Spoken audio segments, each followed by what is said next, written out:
नमस्कार शेतकरी बंधूंनो, मी Vivek Dalvi, booster plant genetics private limited Aurangabad या कंपनीचा प्रतिनिधी. आपण आज आलो आहे ओमप्रकाश भाऊ यांच्या शेतामध्ये, गाव मांगुर्डा. यांनी आपली 77-77 ही व्हरायटी लावली होती. त्यांना आपण विचारून घेऊ या व्हरायटीबद्दल, कॅरेक्टर, त्यांना या व्हरायटीबद्दल काय वाटलं बा, कशी वाटली. तर ओमप्रकाश भाऊ, आपल्या व्हरायटीबद्दल सांगा, कसं काय वाटलं तुम्हाला. लाग तर चांगला आहे, लाग मस्त आहे का, आणि रोगही नाही. थोडी केसाळ येते आपली 77-77 आश्रय. तिच्यावर केसाळ असल्यामुळे अळीचंही प्रमाण कमी आहे. तर बाकी काय वाटतं तुम्हाला, इथं समजा रोग आला नाही काही? नाही. पलीकडून ही व्हरायटी कोणती बाजूची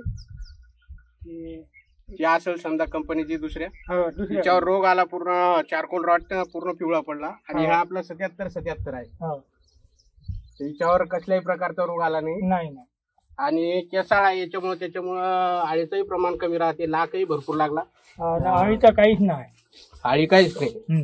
हे दाखवा, शेंगाचा लाखही बघू शकता आपण. आणि इकडं समोर पूर्ण प्लॉट पिवळा आहे, सारखाच आहे. आणि इकडे पडलेला हा पिवळा, ही दुसरी व्हरायटी, दुसऱ्या कंपनीची. आपण नाव घेणार नाही त्या कंपनीचं. ठीक आहे ओमप्रकाश भाऊ, धन्यवाद.